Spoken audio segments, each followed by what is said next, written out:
Sébastien Coé a obtenu gain de cause.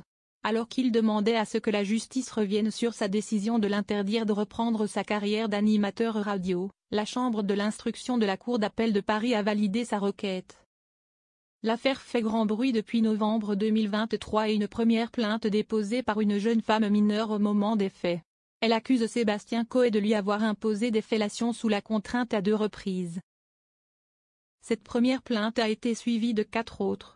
Des actions en justice qui ont abouti à l'ouverture d'une enquête préliminaire pour viol sur mineur de plus de 15 ans et viol. S'il a toujours nié les faits qui lui sont reprochés, Sébastien Coé a tout de même été mis en examen pour viol et agression sexuelle.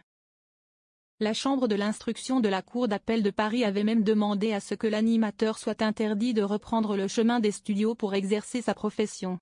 Cette décision, Sébastien Coé l'avait contrée par le biais de ses avocats qui ont demandé un allègement du contrôle judiciaire ce mercredi 10 juillet. Sébastien Coé autorisé à revenir à la radio. Toute son équipe a obtenu gain de cause.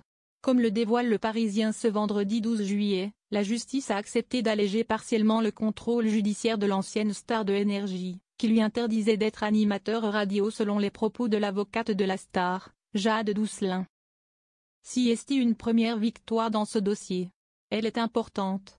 La justice reconnaît que rien ne justifie que l'on fasse taire un homme présumé innocent. Le compagnon de Nathalie Dartois va donc pouvoir redevenir animateur radio si une station lui en laisse l'occasion.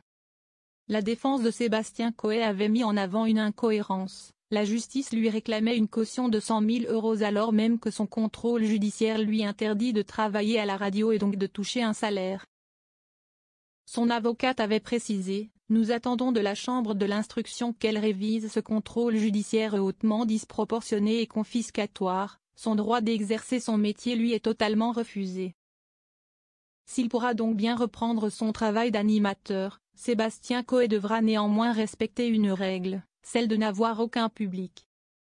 Sébastien Coé reste présumé innocent des faits qui lui sont reprochés jusqu'à clôture de l'enquête.